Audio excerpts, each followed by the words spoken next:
మోదీని మరోసారి ప్రధాని చేయాలని మహబూబ్ నగర్ ప్రజలు భావిస్తున్నారని బీజేపీ అభ్యర్థి డీకే అరుణ అన్నారు. రేవంత్ రెడ్డి చేసింది ఏం లేక తనపై విమర్శలు చేస్తున్నారని ఆగ్రహం వ్యక్తం చేశారు.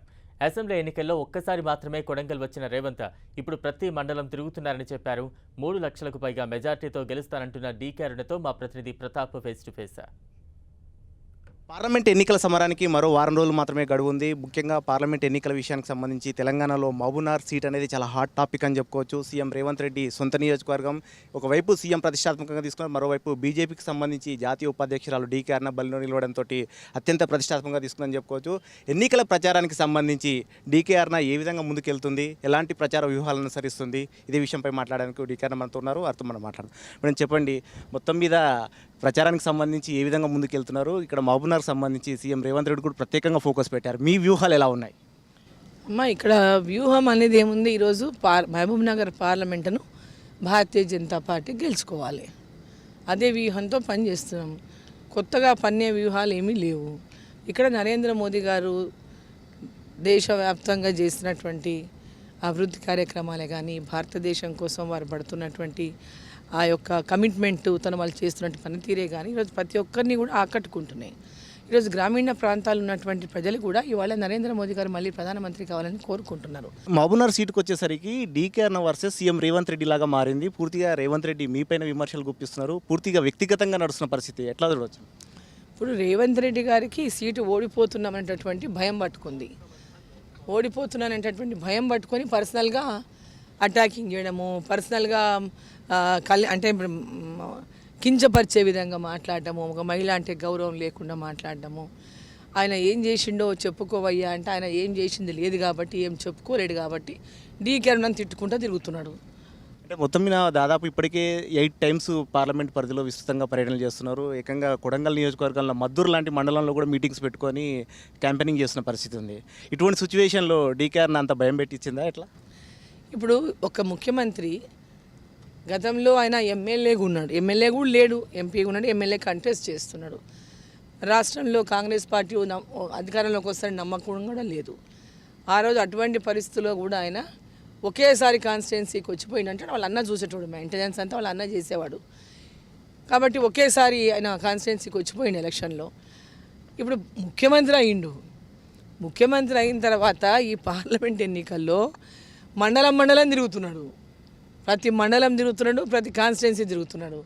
అంటే ఈరోజు ఆయనకు ఓడిపోతానన్నటువంటి భయమే ఈరోజు పెద్ద ఎత్తున పట్టుకున్నది. కాబట్టి నరేంద్ర మోదీ గారిని కోరుకుంటున్నారు ప్రజలు, డీకే అరుణ గెలవాలని కోరుకుంటున్నారు. పోయినసారి డీకే అరుణమ్మ ఓడిపోయింది, నరేంద్ర మోదీ గారు మళ్ళీ ప్రధానమంత్రి అవుతారు. డీకే అరుణమ్మ ఉంటే ఈ ప్రాంతం అభివృద్ధి అవుతుంది, ఈ ప్రాంతంలో ప్రజలకు నరేంద్ర మోదీ గారిని ఇచ్చే పథకాలన్నింటిపైన కూడా అవగాహన కలిగిస్తుంది, మాకు అందిస్తుంది అనేటటువంటి ఒక నమ్మకం ప్రజల లోపల ఉన్నది. మీ నమ్మకం ఇంత కాన్ఫిడెంట్గా చెప్తున్నారు, కానీ ఒకవైపు అక్కడ అధికార పార్టీకి సంబంధించి పార్లమెంట్ పరిధిలోని మొత్తం 7 సెగ్మెంట్లకు కానీ 7 మంది ఎమ్మెల్యేలు కాంగ్రెస్ ఎమ్మెల్యేలే ఉన్నారు.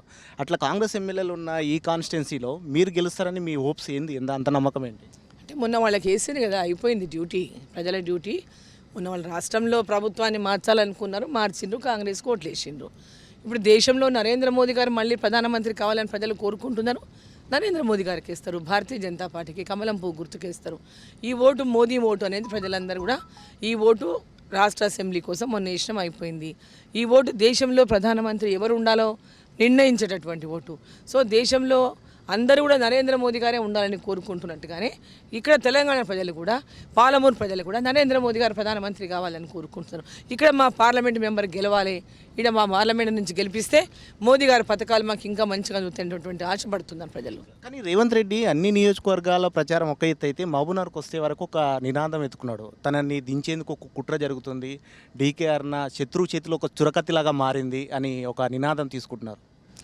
ఇప్పుడు చురకత్తిలాగా ఆయన మారిండు. రోజు నా ఏమంటారు పేగులు మెడకేసుకొని తిరుగుతా అంటున్నాడు, ఏమంటున్నాడు కింద పడేసి తొక్కుతా అంటున్నాడు, ఏమన్నాడు కదా కరెక్ట్ డైలాగు, పండబెట్టి తొక్కుతా అంటున్నాడు. పండబెట్టి తొక్కుతానే ఆయన మొత్తం మాట్లాడుతున్నాడు ఇష్టం వచ్చినట్టుగా, నోటికి వచ్చినటువంటి దుర్భాషలు ఆడుతున్నాడు. ఒక మహిళ అనేటటువంటి ఒక బిడ్డ ఉంది ఆయనకు, ఒకే ఒక బిడ్డ ఉంది, ఆ అమ్మాయి అనే విషయాన్ని మర్చిపోయిండు. డీకే అరుణమ్మ అంటే ఆయనకంటే వయసులో పెద్దదాన్ని, ఆమె కూడా ఒక ఆడబిడ్డ, మా పాలమూరు బిడ్డ, ఒక అక్కలాగా అనే విషయాన్ని మర్చిపోయి నోటికి వచ్చినటువంటి దుర్భాషలు ఈరోజు మాట్లాడుతున్నాడు ఆయన. అది మంచి పద్ధతి కాదు. ఆయనకు ఒక ఎప్పుడైనా కానీ ఒక మహిళను దూషించినటువంటి వాళ్ళకు ఎప్పుడు కూడా భగవంతుడు వదిలిపెట్టాడు. కానీ మీరు ఒక విషయం చూడి చెప్తలేరా, నిజంగా శత్రు చేతిలో చురకత్తిలాగా మారారా? ఆయనను కుర్చీ నుంచి దించే కుట్ర ఏమైనా జరుగుతుందా? ఆయనను కుర్చీ నుంచి దించనీకే నేనెవరు? అది కుర్చీ దించాలా ఎక్కియాలని ప్రజలు నిర్ణయం చేస్తారు. ప్రజలు ఎక్కియాలనుకున్నారు, ప్రజలు ఎక్కించిండ్రు. రేపు దించాలనుకుంటే ప్రజలు దించుతారు. డీకే అరుణమ్మ ఇక్కడ నిలబడింది పార్లమెంటుకు. డీకే అరుణమ్మ గెలవాలని ఈరోజు ప్రజలను ఓటు అడుగుతుంది. దానికి ఆయన దిగిపోతా అంటే ఆయన వాళ్ళ పార్టీలో వాళ్ళకి ఏమున్నాయో నాకు తెలియదు. ఆ పార్టీలో వాళ్ళకి ఈయన ఓడిపోతే దింపేస్తారనే భయం ఉందేమో. పార్టీ వాళ్ళు దింపితే సోనియా గాంధీ దింపాలి, రాహుల్ గాంధీ దింపాలి. అది డీకే అరుణమ్మకి ఏం సంబంధం చెప్పండి? డీకే అరుణమ్మ ఇక్కడ పార్లమెంటుకు పోటీ చేస్తున్న అభ్యర్థి. నేను గెలవాలి, మోదీ గారు ప్రధానమంత్రిగా ఉండాలి, నేను గెలవాలి, నన్ను గెలిపేయడని అడుగుతుంది. కానీ మీరు చెప్పండి మేడం, మీరు గెలుస్తామని ఒక ధీమా వ్యక్తం చేస్తారు, ఎంత మెజారిటీ ఎక్స్పెక్ట్ చేస్తున్నారు? తప్పకుండా 3 లక్షల పై మెజార్టీతో గెలుస్తారనేటటువంటి నమ్మకం ఉంది.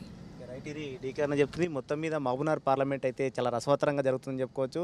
ఖచ్చితంగా మహబూబ్నగర్ పార్లమెంట్ నుంచి కాషాయ జెండా ఎగరేస్తానని డీకే అన్న ధీమాగా వ్యక్తం చేస్తున్నారు. కెమెరా రవీందర్తో ప్రతాప్, 10 టీవీ, మహబూబ్నగర్ నుంచి.